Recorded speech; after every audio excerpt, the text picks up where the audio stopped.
Bismillahirrahmanirrahim. Assalamualaikum warahmatullahi wabarakatuh. Rasulullah SAW bersabda, "Tasaharu fa inna fis sahuri barakah." Makanlah sahur kalian, karena sesungguhnya di dalam waktu sahur itu ada keberkahan. Teman-teman yang dirahmati Allah Subhanahu wa taala, ketika Nabi mengatakan di dalam sahur itu ada keberkahan, maka makan sahur itu bukan hanya soal apakah kita mampu bertahan untuk berpuasa dengan sahur atau tanpa sahur, tetapi soal kita ingin mendapatkan kebaikan-kebaikan yang Allah simpan di dalam waktu sahur.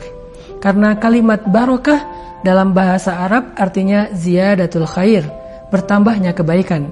Ada orang yang berpuasa tidak sahur, maka puasanya sah, tetapi dia tidak mendapatkan keberkahan-keberkahan yang Allah sediakan di dalam waktu sahur. Sedangkan ada orang yang berpuasa dengan sahur, maka dia puasanya sah dan ditambah dengan kebaikan-kebaikan yang Allah sediakan di dalam waktu sahur. Pertanyaannya, keberkahan apa yang Allah sediakan di dalam waktu sahur? Sehingga Nabi menyuruh kita untuk sahur walaupun kita merasa mampu berpuasa tanpa makan sahur. Yang pertama, kata para ulama, untuk kita yang sedang belajar bangun malam, maka sahur itu adalah waktu yang sangat tepat bagi kita untuk belajar bangun malam. Mungkin selama 1 tahun ini kita sulit sekali untuk bangun malam, maka di bulan Ramadan lewat sahur kita akan membiasakan diri untuk bangun setengah jam atau 1 jam sebelum subuh.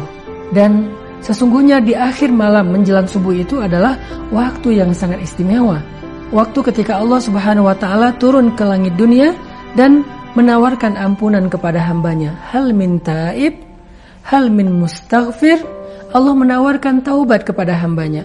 Allah menawarkan pertolongan kepada hambanya. Hal min dzihajah. Allah sendiri yang menawarkan kebaikan-kebaikan yang sangat istimewa di sepertiga malam terakhir atau menjelang waktu subuh. Sehingga sayang sekali kalau kita melewatkan waktu yang sangat istimewa ini. Maka sahur adalah madrasah, latihan buat kita bangun lebih awal sebelum waktu subuh. Lalu ketika kita bangun, apa yang kita lakukan? Sebelum kita makan, kita wudhu lalu sholat 2 rakaat. Kalau kita belum witir, lebih baik lagi, maka kita tutup dengan sholat witir.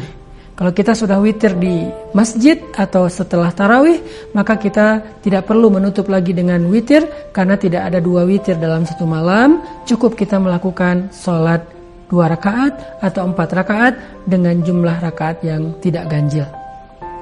Ini yang kita lakukan sebelum sahur karena kita sedang belajar untuk melaksanakan ibadah malam menjelang sholat subuh. Itu keberkahan yang pertama. Keberkahan yang kedua adalah dengan kita makan sahur, maka Allah Subhanahu wa taala akan memberikan kepada kita kekuatan. Sehingga dengan kekuatan fisik itu, insya Allah puasa tidak akan menghalangi kita dari produktivitas. Walaupun kita berpuasa, tapi kita tetap mampu menjalankan amanah-amanah kita di luar rumah. Walaupun berpuasa, kita tidak mudah mengantuk. Walaupun berpuasa, kita tidak mudah malas dan lemas. Walaupun berpuasa, kita tidak mudah emosi karena lapar. Itulah keberkahan yang terkandung di dalam sahur.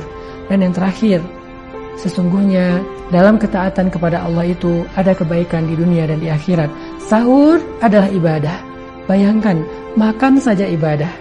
Kita bangun untuk makan sahur walaupun hanya segelas air dan sebutir kurma, tetapi kita mencoba untuk taat kepada Allah, itu saja bagian dari ibadah.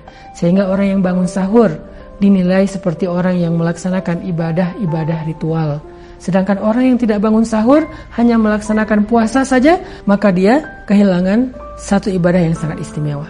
Itu adalah keberkahan lain yang ada di dalam waktu sahur. Percayalah ketika Nabi mengatakan tasaharu. Keberkahan yang luar biasa juga yang terkandung dalam waktu sahur itu apa? Sesungguhnya waktu sahur itu adalah waktu yang didoakan oleh para malaikat. Sehingga siapapun yang bangun dari tidurnya untuk makan sahur walaupun segelas air dan sebutir kurma, maka malaikat mendoakan mereka. Malaikat akan mengatakan, "Ya Allah, ampunkanlah dosanya. Ya Allah, angkatlah derajatnya. Ya Allah, sayangilah, rahmatilah dia." Mendapatkan doa dari malaikat hanya dengan makan. Itulah keistimewaan sahur. Mudah-mudahan kita bisa bangun di waktu sahur walaupun hanya untuk makan sedikit saja, karena kita ingin mendapatkan fa inna fis sahuri barakah. Di dalam sahur ada kebaikan-kebaikan. Barakallahu fikum.